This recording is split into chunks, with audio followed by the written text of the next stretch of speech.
Hello, my name is Vince. I've noticed recently that there's an urge or a desire for people who've never hunted to learn how to hunt. I want to use this video series to teach people who've never hunted how to hunt like I do in the East and the West, or maybe even if you have hunted, how to give you some new techniques, new ideas, and new things that you can implement while you're hunting. All right, you can see my camp behind me. This is where I've actually taught in a formal lesson and formal classes. I've taught people how to hunt by bringing them to the camp, teaching them where to find animals in this public land in my state, and then apply it back in their home state, or if they wanted to, they can come here and hunt in my state, out of my camp.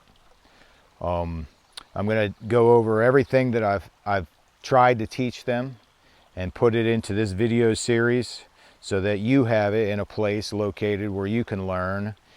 If you've never hunted, or if you have hunted before, you can maybe gain some new knowledge from my experience. But first I've got to get settled in. I stay at this camp while I'm working. I'm a carpenter. I'm building another camp right now for someone down on a different river system, and I've got to get settled into my place. So maybe as I do that, we'll talk about my history, my experience, and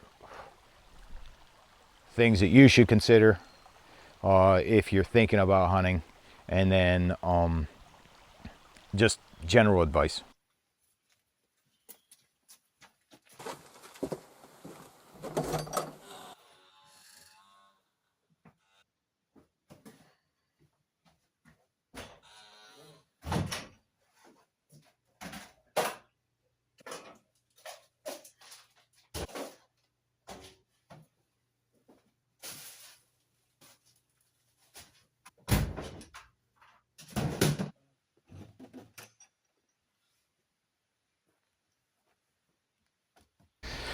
All right, so this is the camp. It's not real big. I think it's 14 by 16, and then it's got a second floor upstairs. But everyone that stays here sleeps on a cot. I try to keep it clean and simple because of rodents and stuff when you're not here. Yeah, this is the setting of where I taught the formal classes. Obviously, it's an intimate setting, but a lot of guys, they like it for what it is. Where I should start probably is with myself. Seems like a logical place. I've got several backgrounds that are probably worth discussing. The first would be where I grew up. I grew up on a small farm in a woodlot setting, basically. Our farm wasn't big, and I say farm, it's more of what someone would call a farmette. I think it's like 50, 60 acres, something like that. But I had a square mile in front of the house that I was able to run around in if Mom didn't try to pull the reins in too much. And then I had a square mile behind the house that I could do the same thing. And in that square mile, there's there's 3 ponds that we farted around in across the road. And then there's 5 ponds at least, or 6 ponds that we ran around in, fished in behind the house. The area was stripped at one time, and those created strip mines, and we used to fish those things a lot. But that fishing and that first initial step into the woods when you're a kid gets you exploring a lot of other stuff, and we were able to do that. We had pretty much free reign, and a mom who wanted us outside instead of inside, and so from a young age I started doing that. I also started following my dad coon hunting. He wouldn't let me go when I was too short, but as soon as I was taller than the weeds, which is what he said, he would take us coon hunting. And you learn a lot. One of the things, it's kind of hard, it seems weird to think about, but one of the things that you learn as a young kid hunting coon at night is that there's not much out there to be afraid of in the dark.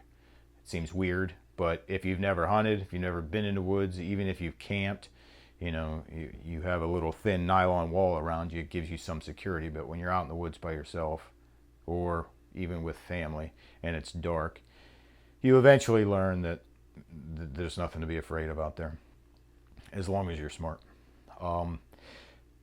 And then I suppose as far as like trying to get critters. We used to run around that farm and that acreage and those properties a lot. And I suppose the first formal thing we started doing was trapping. And so when I say we, it's my older brother JR, my younger brother Clay, and me most of the time.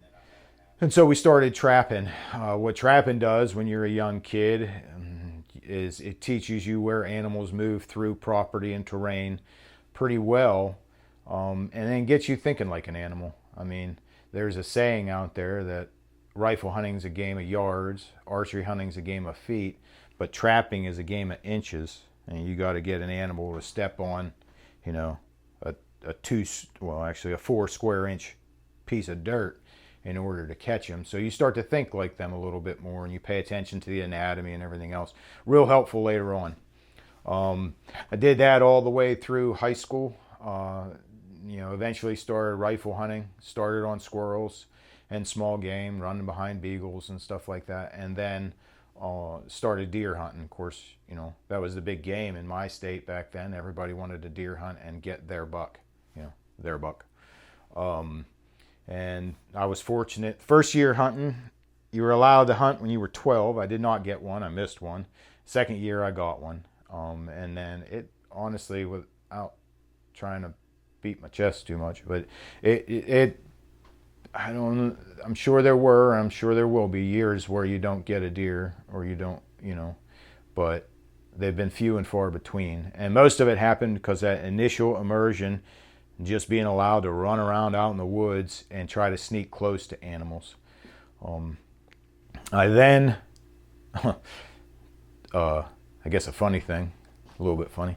My senior year in high school, I skipped the first 2 weeks of high school to go antelope hunting. I used to archery hunt a lot with a recurve, shooting pheasants, deer, antelope, and whatever, groundhogs, carp, anything that crawled that was legal, I would try to poke with my arrow.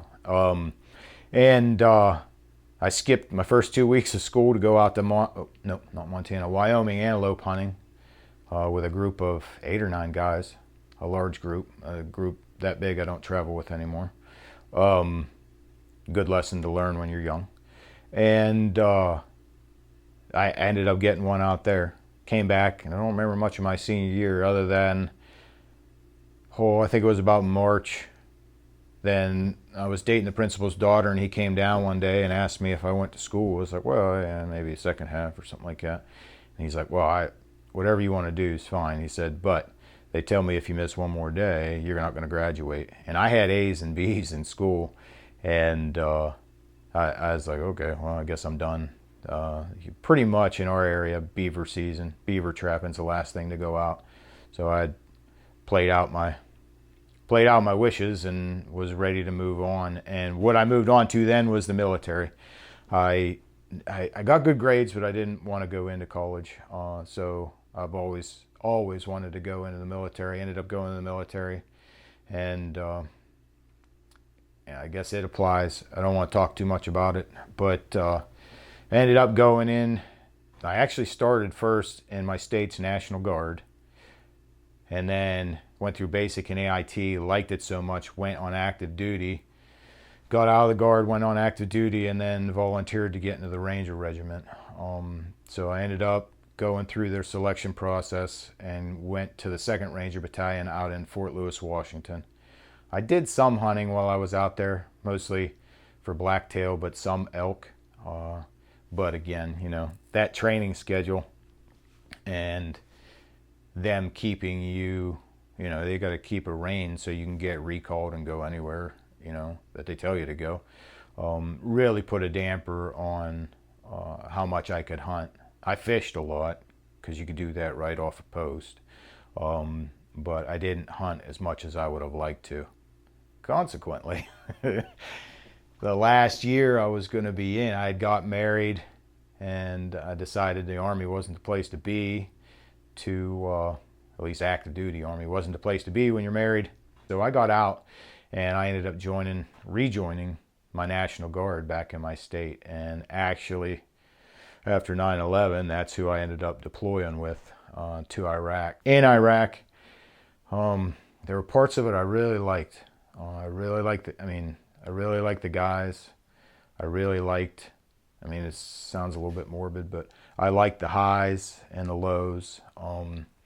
There's a tempo there that is kind of addicting. And life gets boiled down pretty simple when you're in combat. You're there to, I was a platoon sergeant at the time, so I was there to protect my platoon of guys, through my squad leaders and team leaders. And then, our objective every day was to do our patrols, find out what we had to find out, or find who we had to find, and then basically get through the day. It gets boiled down pretty simple. I don't have a lot of bad feelings. I was certainly altered and changed as far as the way I view this world and life in general and politics, but I don't have any regrets about it, because I don't think that I would get that knowledge any other way. But what it did is when you interact or you talk with someone in the evening, and by noon the next day they're not there, or you don't see them again or whatever, even a lot of my buddies in the Ranger Regiment aren't here anymore, and they were studs. I sometimes felt inadequate around them, and you realize that eventually it doesn't matter how good you are. If your time's up, your time's up. And that is what we're limited by, basically, on this earth, is our time and what we do with it. It was very concrete after a few events that if I made it through there, I wasn't going to waste my time doing things that I don't want to. So that has driven the way I organize my life today, and where I set my priorities, and who I sacrifice for. So I got out of Iraq, and then once I was able to ETS, I went to college, and in college I actually got a degree in chemistry. I had a degree in, or I was what? Gearing or trying to approach a degree in biology. I wanted to be a wildlife biologist or a biology teacher, and I did good in chemistry. And the chemistry department one of the professors told me I should switch, because I could still do wildlife biology with my degree. I could teach.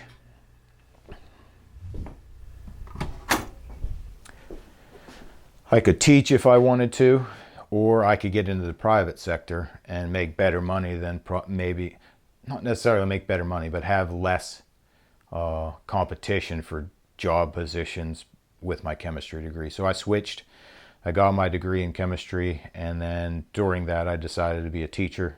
I got a master's degree in teaching, and the only thing that I think that is relevant for knowledge and the techniques on how to teach.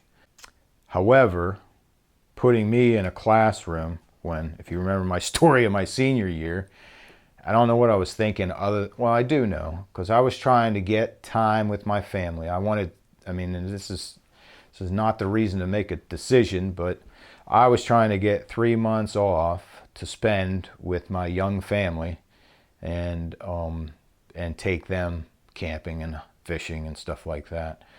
However, after about 4.5 years of that and feeling like a caged cat, I didn't say it, but while I was in college getting my degree, I worked in an outdoor store, and then I also, throughout several summers, I would work as a carpenter on a construction crew. We mostly framed high-end homes and stuff. And that, I got with an old carpenter who was a Vietnam vet, and he asked me one time how I was liking it. I said, this is the best thing that ever happened to me. After combat, you got a lot of shit that you've got to iron out. And physical labor and being alone or quiet is really good for that. Same thing happens in the woods. Being quiet and physically or moderately physically active is really good for clearing your head. I ended up really like working outside, really liked working with my hands. Resigned from my teaching job and went right into construction. And thankfully, he hired me back probably for more than I was worth. I think there was something else about me he liked. I was, I'm level-headed. I had life experience that was similar to his, and he was more than fair to me, which allowed me to get my family on their feet and allowed me to get my business underneath me as a small construction business, and then move forward. And since then, that's what I've continued to do. Owning my own small business has allowed me to grab some time, which again I've talked about. That's what we will run out before. That's what we will run out of before anything else is our time on this earth. The money in my head, and it may not be right, but in my head, the people we associate with during that time, the decisions we make with our time, how we dedicate and we serve others during that time will be remembered a lot more than any money we make. And I've never chased money. Consequently, I don't have a whole lot. But I've always been chasing time. And that led me to spending more and more time, and that gave me the ability to spend more and more time out in the woods.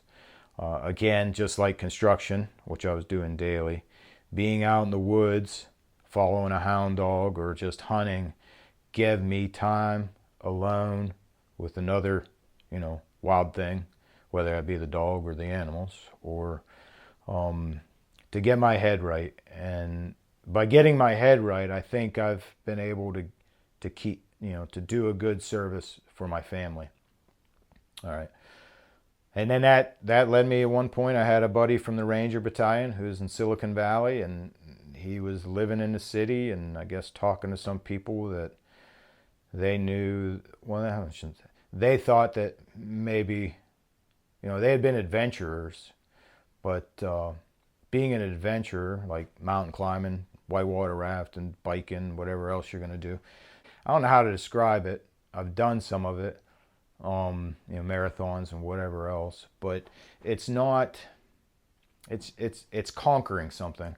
The way I hunt and the way I spend time in the woods is not about, for me, it's not about conquering anything. It's about me trying to understand more about what's going on with myself and this world. And it lets me know that, being in the woods lets me know everything's going to be fine, whether I'm here or not, and whether I make bad decisions or not, or just, it keeps me grounded and centered. So I pursue a lot of time in the woods, hunting and fishing. He realized that maybe I think that's the way it was proposed to me, that a lot of the guys he was talking to were missing something. The pandemic showed a lot of people that I heard stories. I don't want to chuckle. It's kind of sad, but there were young men who didn't even know how to, this is unfathomable to me, but they didn't even know how to feed themselves very well during the pandemic. So the idea of me teaching guys to hunt happened a year or two before the pandemic, but actually doing it taught me that there are a lot of skills that people don't know that I do, that for me to hold on to them forever would not be right. So I'm here to teach, and I'd be glad to help you guys. But first, I got to get my water. So this is a spring. This is where I get my water for the camp. Not that exciting, but this is it.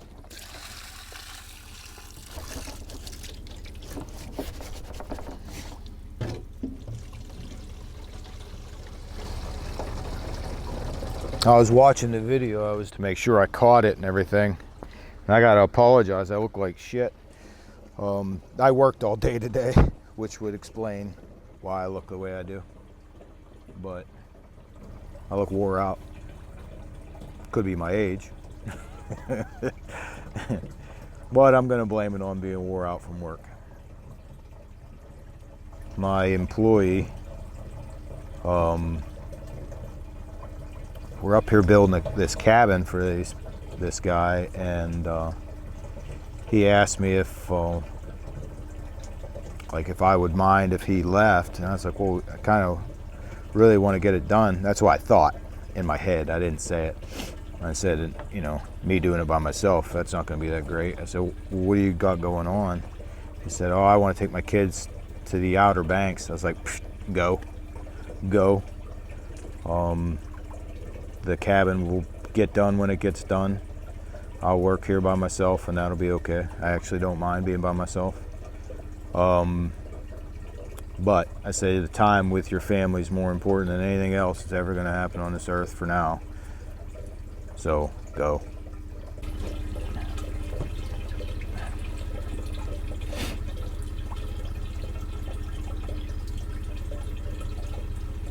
It's actually hard for me to come up here.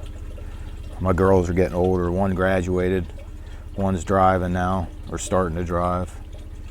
And just the years keep ticking away. And so it's not easy to come up here and spend 4 or 5 days away from them, but it has to be done, I suppose, to make money. I didn't have to take this job, but I do like working in this area. However, I miss it enough where this might be my last job up here. This big. I don't need to be away that much. And they don't need me away that much.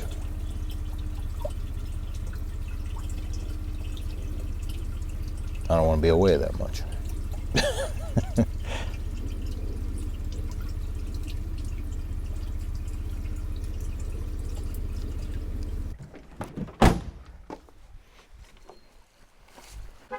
Where these, not that it matters, but where these stairs are, there actually is a bridge I put in.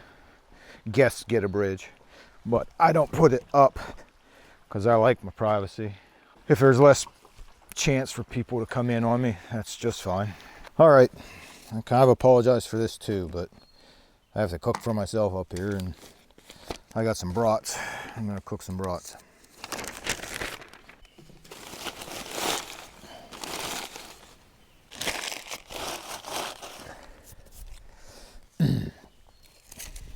I guess while I'm doing this, I can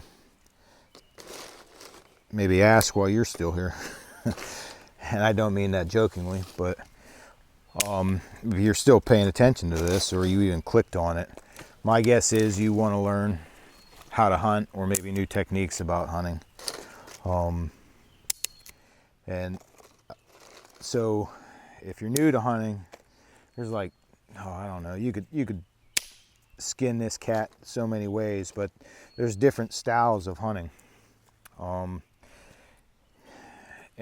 there's a particular style I can help you with most, and we'll get into the different styles and everything later on, but let me just say straight off, if you think about hunting as sneaking around, sneaking up on, and shooting things that you're after, that's my type of hunting. That's called still hunting. That's what I do most of the time. I very rarely, I used to, sit in a tree stand a lot. It's a very effective way with a bow and arrow to kill something. You just wait in ambush. Even out west, I don't sit very long when I hunt out west. I'll sit and I'll glass an area and look for a little while, but mostly what I'm looking at is the terrain where I'm at. And that type of hunting is called still hunting. That's what I can help you with the most. That's a skill that actually is not very well known. I shouldn't say that. There's just not a lot of people that do it anymore because there's not the land to do it. You basically need, no, these matches suck. But before we get into those techniques, I need to ask you, or you need to think about why you actually want to do this, why you actually want to hunt. This is a very important question I don't think too many people talk about. If I can't answer this for you, you have to think to yourself, but if you want to go hunting to prove something, prove that you can just honestly, just to prove that you're good enough. I got to tell you, you probably need to work on some other stuff first, because even though hunting can make you feel good like you're a provider,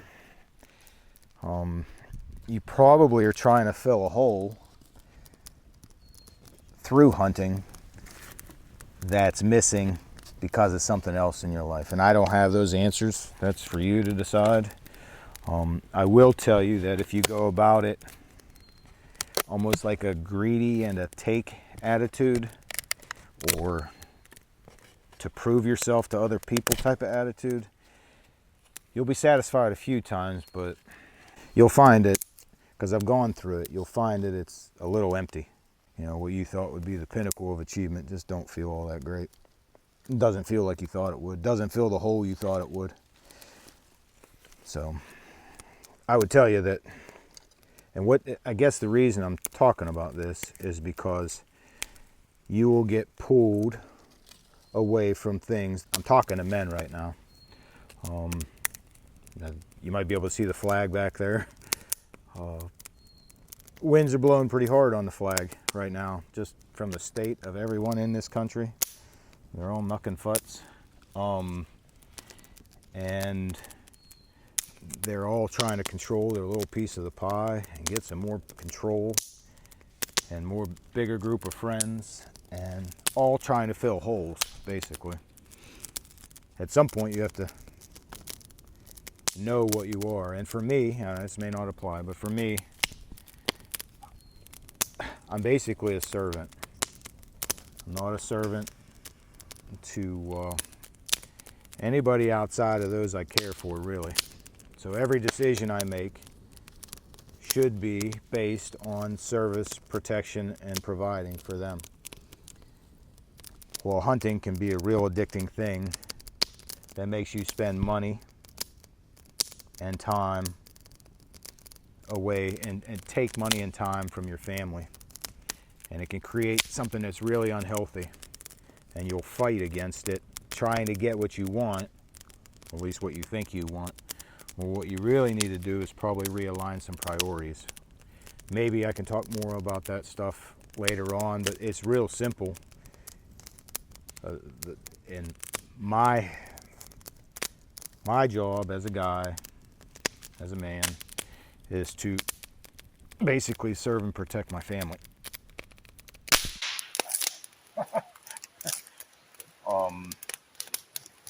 If any decision I make is contrary to that, then it's probably not for the betterment of the home. And homes are what are suffering right now in the U.S. Homes without good dads, kids without any example. Now, once you start taking care of priorities, then those that are a priority to you actually start taking care of you too. It feeds itself. So, I guess what I'm saying is, if you're married and you don't feel good or adequate as a guy,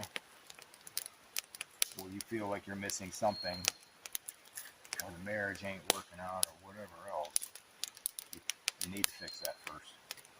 Hunting won't fill that void. It won't make you feel like a man. That's it. What makes you feel like a man is sacrificing for other people.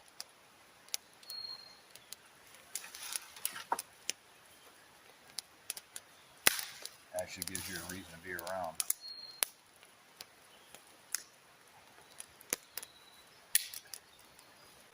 So, let's assume that everything's healthy and you're on the good footing to build a bigger foundation. You'll see throughout some of the stuff that I talk about that everything, that all the decisions I've made are based on, I don't make a lot of money, so it's based on it's just keeping things simple. There's a whole huge industry based around gear for hunting. You may have already poked around and looked at it, or listened to some people that talk about it. Um, it's great to have good stuff. However, it's better that your family's fed and your bills are paid and you have less debt, that you can go hunting more. Because the actual hunting is what's going to help you kill stuff, not gear. Experience. I've got a whole syllabus and evaluation and information on what I've taught guys already. So if you're interested, and then, you know, if you want to watch more of the videos, go ahead and subscribe, like, and comment about some of the things that, I guess mostly what I want to know is why you want to hunt, and then also what's held you back so far. Thank you. I'm going to eat my broccoli.